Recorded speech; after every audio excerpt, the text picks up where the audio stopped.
Hello everyone, welcome to this second video for the students of class standard 3 and the subject is EVS environmental studies and the chapter is chapter 1 My family and me मैं और मेरा परिवार. In the previous chapter, in this chapter my family and me, we had studied about some of the types, some of the categories of family: nuclear family, joint family, single parent family. And now in this video we shall learn some more important facts about family, like people in a family, family tree, and what does we learn from a family. These very important facts will be discussed in this video. And let's start this lesson, this chapter in this video. People in family. We shall start with people in family. People means लोग. Family means परिवार. परिवार में कौन कौन से लोग होते हैं? So this has been given through an example of Tanya. Tania का एक उदाहरण दिया है, उसी के द्वारा हमें समझना है. Tania lives with her parents, siblings, paternal grandparents, दादा एंड दादी, हर अंकल, aunt, चाचा एंड चाची, their children who are her cousins and her father's sister, that is बुआ, she is बुआ. अब तानिया अपनी फैमिली में रहती है, किसके किसके साथ? उसके साथ कौन कौन रहते हैं? विद हर पेरेंट्स, उसके माता पिता रहते हैं. पैटर्नल ग्रैंड पेरेंट्स, उसके दादा दादी रहते हैं. हर अंकल, उसके चाचा जी रहते हैं.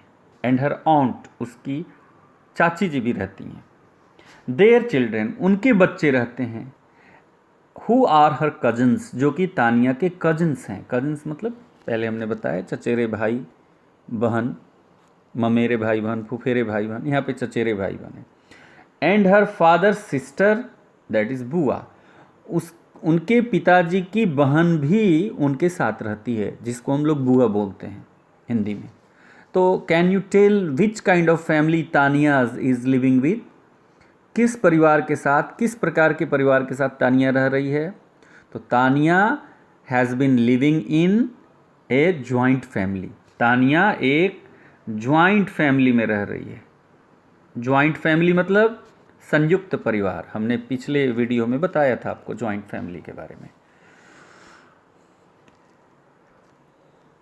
Now her maternal grandparents, नाना एंड नानी in Nainital with her mother's brother, live in Nainital with her mother's brother. उसके नाना और नानी नैनीताल में उनके मम्मी के भाई, मम्मी के भाई कौन हुए? Maternal uncle, mama, and his wife, और उसकी पत्नी, यानी कि मामा और मामी के साथ उसके नाना नानी रहते हैं. एंड हर मदर्स सिस्टर, और उसकी माँ की बहन के साथ. तो तानिया की माँ की बहन तानिया की कौन हुई? मौसी हुई. She doesn't meet them very often, she doesn't meet them very often but speaks to them on the phone and sends them emails. वो अपने मैटरनल ग्रैंडफादर्स की फैमिली के साथ ज़्यादा नहीं मिलती है. वेरी ऑफन मतलब बार बार, हमेशा उनकी मुलाकात नहीं होती है. बट स्पीक्स टू देम, लेकिन वो उनसे बात करती है ऑन द फोन, टेलीफोन पे, मोबाइल पे, एंड सेंड्स देम ईमेल्स, और उनको ईमेल भी भेजती है.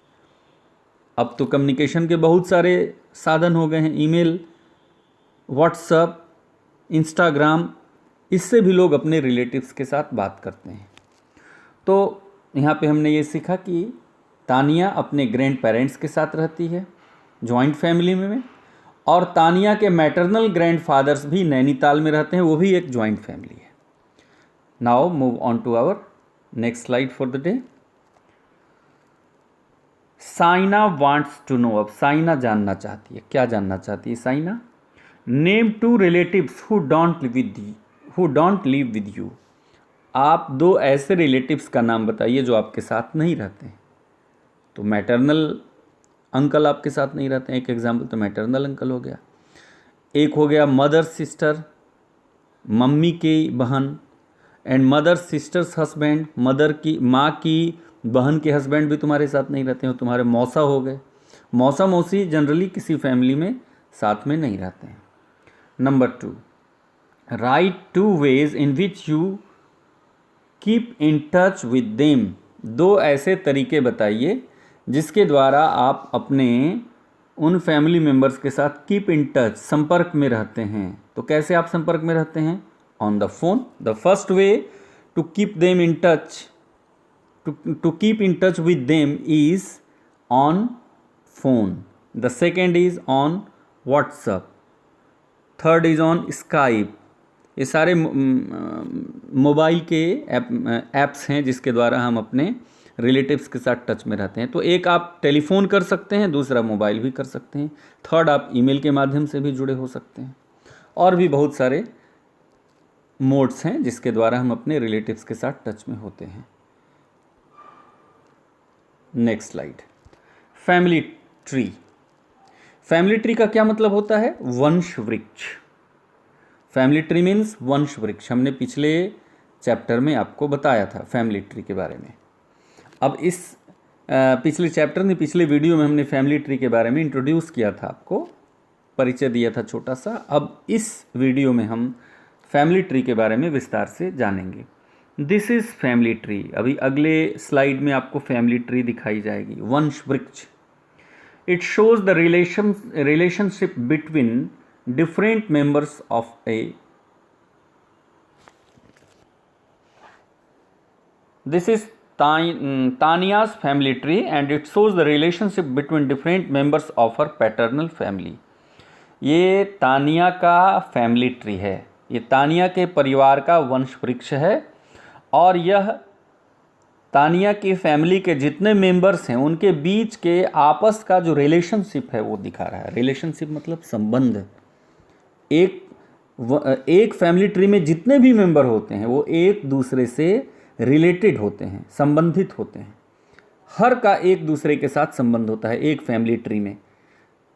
लेकिन एक फैमिली ट्री का कोई मेंबर दूसरे फैमिली ट्री से भी संबंधित हो, ये ज़रूरी नहीं है। नहीं भी हो सकता है, हो भी सकता है, लेकिन एक फैमिली ट्री में जो भी मेंबर होंगे वो सभी एक दूसरे से रिलेटेड होंगे।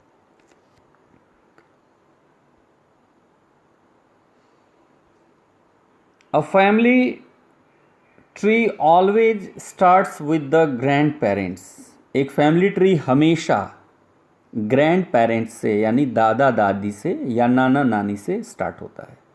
They form the first generation, क्योंकि वो पहला जनरेशन, पहली पीढ़ी के लोग होते हैं। किसी भी फैमिली ट्री में ना दादा दादी या नाना नानी फर्स्ट जनरेशन के लोग कहलाते हैं।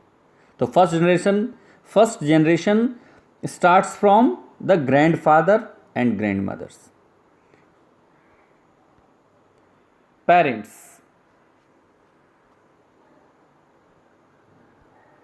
parents, uncles and aunts form the second generation।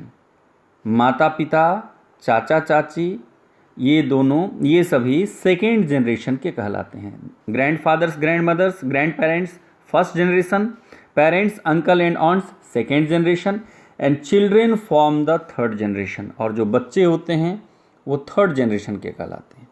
आप अपने घर के थर्ड जनरेशन के मेंबर हैं। अब आइए इसको हम तस्वीर से देखते हैं। ये देखिए, ये दादा हैं और ये दादी हैं। दादा का नाम हरीश, दादी का नाम Sarla. They are the first generation member. वे प्रथम पीढ़ी, पहली पीढ़ी के सदस्य हैं। सेकेंड जनरेशन यानी कि द्वितीय पीढ़ी, यानी दूसरी पीढ़ी में कौन कौन से लोग हैं? तो पापा, मम्मी। पापा का नाम सागर, मम्मी का नाम सुनीता। ये दोनों सेकेंड जनरेशन के हैं। उसी तरह से चाचा चाची, चाचा का नाम मयंक, चाची का नाम अनीता। तो मयंक और अनीता भी सेकेंड जनरेशन के हैं। इसके बाद कृष्णा। कृष्णा कौन है? तो इनके पापा की बहन है, यानी कि इनकी बुआ है, वो भी सेकेंड जनरेशन के हैं। थर्ड जनरेशन में कौन आ गए? तो थर्ड जनरेशन में तानिया आ गई, जिसका ये फैमिली ट्री के बारे में हम पढ़ रहे हैं, और उसका भैया है संभव। तो तानिया और संभव ये थर्ड जनरेशन के हैं, और उनके जो कज़न हैं विशाल और रोहिणी ये दोनों भी थर्ड जनरेशन के हैं। तो first generation is formed by the grandparents, पहला जनरेशन ग्रैंड पेरेंट्स के द्वारा बनता है। Second generation is formed by parents, uncle aunts and the sister and her husband of father. Third generation is formed by the children, और third generation जो है वो बच्चों के द्वारा बनता है। तो ये फैमिली ट्री है। अब इसमें आप देखेंगे कि हर मेंबर एक दूसरे मेंबर से रिलेटेड होता है। जैसे कोई एक मेंबर लेते हैं हम रोहिणी, और दूसरा मेंबर लेते हैं हरीश। क्या रोहिणी का हरीश के साथ कोई रिलेशन है? श्योरली है, डेफिनेटली है। कैसे?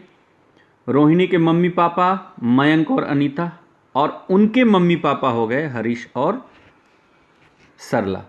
तो रोहिणी के ये ग्रैंड पेरेंट्स हो गए, यानी कि दादा दादी हो गए। तो रोहिणी का ग्रैंड पेरेंट्स के साथ रिलेशन है। उसी तरह से तानिया का रिलेशन है। हर मेंबर का दूसरे मेंबर के साथ रिलेशन है। अब तानिया कृष्णा की कौन हुई? तो इसकी नीस हुई। नीस मीन्स भतीजी, इसके भाई की बेटी। अब कृष्णा का विशाल के साथ क्या रिलेशन है? तो कृष्णा इसका भतीजा है जो उनके भाई का बेटा है। तो हर मेंबर का दूसरे मेंबर के साथ रिलेशन है, ये फैमिली ट्री हमें बताता है। Now move on to our next slide. This is fun time. How to find fun in this slide? Look at Tania's family tree and tick the correct answer. Tania के family tree को देखिए और correct answer दीजिए। How? Krishna is Tania's बुआ और मासी। बुआ अभी हमने देखा था फैमिली ट्री में। तानिया इज संभव सिस्टर और कज़न। तो तानिया संभव की कौन है? सिस्टर है। इसी तरह से बाकी के 6 आपको खुद करना है। बिल्कुल इजी है, आप कर सकते हैं। Now move on to our next slide. What does family teach us? परिवार हमें क्या सिखाता है? Very important fact, very important information we are going to have in this slide. हमें हमारा परिवार क्या सिखाता है? When Saina goes to Tania's house, जब साइना तानिया के घर जाती है, Tania ask Saina to leave her shoes on the shoe rack near the door. तो तानिया साइना को कहती है कि वो लीव हर शूज़, अपने जूतों को खोल दे, on the shoe rack near the door. Door के बगल में एक शू रैक है, जूते को रखने के लिए बनाई गई अलमारी है। उसी में कहा जाता है, तानिया बोलती है कि इसी में तुम जूता रख दो। शी एक्सप्लेन्स, वो विश्लेषण करती है, बताती है। क्या एक्सप्लेन करती है? That it is custom in their family to remove the shoes and sleepers that are worn outside and wear one of the sleepers kept on the rack। वो बताती है कि उसके घर में एक कस्टम है। कस्टम मीन्स रिवाज। एक रिवाज है कि remove the shoes and slippers that are worn outside। ऐसे स्लीपर्स, ऐसे चप्पल या ऐसे जूते जो बाहर पहने जाते हैं, उसको बाहर रिमूव कर दिया जाए, खोल के निकाल दिया जाए। And wear one of the slippers kept on the rack, और रैक पर जो स्लीपर रखा गया है घर के अंदर पहनने के लिए, उसको पहन लिया जाए। कितनी इम्पॉर्टेंट लेसन है जो तानिया साइना को देती है। क्या आप अपने घर में ऐसा करते हैं? अगर नहीं करते हैं तो करना सीख लीजिए। इससे घर में सफाई होती है, और ये हर घर में अपना अपना कस्टम होता है, अपनी अपनी ट्रेडिशन होती है। आइए आगे बढ़ते हैं। Most families follow a set of customs and traditions। अधिकतर परिवार फॉलो यानी पालन करते हैं a set of customs and traditions. Customs means रिवाज, ट्रेडिशंस मीन्स परंपराएं। रिवाजों और परंपराओं के एक समूह को हर परिवार पालन करता है। आपके परिवार में भी कुछ ऐसे ट्रेडिशंस होंगे, ऐसे कस्टम्स होंगे जो आपके घर के लोग उसको फॉलो करते हैं, पालन करते हैं। These are passed on past on मतलब आगे बढ़ा दिया जाना, और ये सारे ट्रेडिशंस और कस्टम पास कर दिए जाते हैं, आगे बढ़ा दिया जाते हैं from one generation to another, एक पीढ़ी से दूसरी पीढ़ी। अब जैसे सबसे फर्स्ट जनरेशन आपके दादा दादी की है, आपके दादा दादी जो काम, जो कस्टम या ट्रेडिशन उनके फैमिली में होगा उसको उन्होंने आपके माता पिता को सिखा दिया होगा, आपके माता पिता ने आपको सिखा दिया, और आप जब बड़े होंगे तो ये ट्रेडिशन आप अपने बच्चों को सिखाएंगे। इसको कहा जाता है these are passed on from one generation to another. और ये जो ट्रेडिशंस होते हैं, जो परंपराएं होती हैं, जो रिवाज होते हैं, वो एक पीढ़ी से दूसरी पीढ़ी तक पास कर दिए जाते हैं, आगे बढ़ा दिए जाते हैं। सम कॉमन कस्टम्स आर, अब देखिए कुछ कॉमन कस्टम्स क्या हैं। ईटिंग डिनर टुगेदर, एक साथ मिलके भोजन करना, ये एक बहुत ही कॉमन कस्टम है, लगभग हर परिवार में ऐसा लोग करते हैं। Celebrating festivals and special days together, पर्व त्यौहार को या स्पेशल डेज जैसे जन्मदिन, मैरिज डे, वैवाहिक वर्षगांठ, ये सारे जो स्पेशल डे हैं, विशेष दिन हैं, या पर्व त्यौहार जैसे होली, दीपावली, ये सब मिल के मनाना, ये बहुत अच्छे कस्टम्स माने जाते हैं और लगभग हर परिवार में लोग इसको फॉलो करते हैं, मानते हैं। तो these are the things that we learn from the family, ये चीज़ें हैं जो हम अपनी फैमिली से सीखते हैं। आगे हम देखिए, अब इस तस्वीर को देखते हैं। इसमें देखिए ये तानिया है, ये उसका भाई है, ये उसके पापा हैं, ये मम्मी हैं। ये कैसी फैमिली है? तो ये सिंगल फैमिली है, न्यूक्लियर फैमिली। न्यूक्लियर फैमिली है और सभी लोग एक डाइनिंग टेबल पे खाना खा रहे हैं। ये डाइनिंग टेबल है। हमारे ग्रामीण क्षेत्र में जब आप जाएंगे, रूरल एरिया में, तो डाइनिंग टेबल वहाँ नहीं होता है, वहाँ पे नीचे बिछा के एक चादर जैसा चीज़ बिछा देते हैं या पीढ़िया लगा देते हैं, उस पर बैठ के लोग खाते हैं। अब देखिए ये गुड कस्टम है, बढ़िया रिवाज है ये। अब ये देखिए तस्वीर, इसमें लोग फैमिली के मेंबर्स मिल के दीपावली मना रहे हैं। ये देखिए, ये अंकल हैं, ये मम्मी पापा हैं, ये 2 बच्चे हैं, ये मिल के दीपावली सेलिब्रेट कर रहे हैं। This is very good custom, ये अच्छा रिवाज है, वी शुड फॉलो इट, हमें इसको फॉलो करना चाहिए। Now we learn many things when we live in a family. जब हम किसी परिवार में रहते हैं तो बहुत सारी चीज़ें हम लर्न करते हैं, सीखते हैं, फैमिली से सीखते हैं। वी लर्न टू केयर, हम दूसरों की परवाह करना सीखते हैं, दूसरे के बारे में सोचना सीखते हैं, दूसरे की परवाह करते हैं, ये हम सीखते हैं। टू शेयर, हम अपनी चीज़ की हिस्सेदारी करना सीखते हैं, यानी कि अगर आपके पास कोई चीज़ है तो दूसरों को बांट के उसका उपयोग करना सीखते हैं। बी काइंड टू अदर्स, और हम दूसरों के प्रति दयालु होना भी सीखते हैं, ये फैमिली में हम सीखते हैं। Help each other and be truthful, हम एक दूसरे की मदद करना और ट्रूथफुल होना सीखते हैं, यानी कि सच्चे बनना सीखते हैं, झूठा नहीं बोलते हैं फैमिली में। अगर झूठ बोलते हैं फैमिली में, वेरी बैड हैबिट, ये अच्छी बात नहीं है। Our family is our first school, हमारा परिवार ही हमारा पहला स्कूल है, हमारा परिवार हमारा पहला विद्यालय है। Our family also teaches us good values, हमारा परिवार हमें गुड वैल्यूज़ भी सिखाता है, अच्छे आदर्श, गुड वैल्यूज़ मतलब अच्छे आदर्श सिखाता है। जैसे कौन कौन से अच्छे आदर्श हैं? बीइंग पोलाइट, विनम्र होना, विनम्रता से बात करना, किसी के प्रति क्रूर नहीं होना, पोलाइट होना, इसको बोलते हैं बीइंग पोलाइट, या पोलाइटनेस इस गुण को बोलते हैं, ये हमें फैमिली सिखाती है। Being respectful to others, being respectful to elders, बड़ों के प्रति सम्मानजनक व्यवहार रखना, बड़ों को सम्मान देना, ये दूसरा वैल्यू है जो हम फैमिली से सीखते हैं। पहला वैल्यू है बीइंग पोलाइट, दूसरा वैल्यू है बीइंग रिस्पेक्टफुल टू एल्डर्स, बड़ों के प्रति सम्मानजनक रवैया रखना। थर्ड, हेल्पिंग फैमिली मेंबर्स, परिवार के लोगों की मदद करना। Fourth, taking care of the needs of other family members, परिवार के दूसरे लोगों के जो नीड्स हैं, जो उनकी आवश्यकताएं हैं, उसकी परवाह करना, उसके बारे में सोचना, उसको पूरा करने की कोशिश करना, ये 4 गुड वैल्यूज़ हैं जो हम फैमिली से सीखते हैं। इसको फिर से हम रिवाइज करते हैं। बीइंग पोलाइट, विनम्र होना। बीइंग रिस्पेक्टफुल टू एल्डर्स, बड़ों के प्रति सम्मानजनक रवैया रखना। हेल्पिंग फैमिली मेम्बर्स, परिवार के लोगों की मदद करना। Taking care of the needs of the other family members, परिवार के दूसरे सदस्यों के ज़रूरतों के बारे में फ़िक्रमंद रहना, उसकी फ़िक्र करना, परवाह करना, उसके बारे में सोचना। These are the good values that we learn from the family. So family is very important for us and it plays very important role in our life.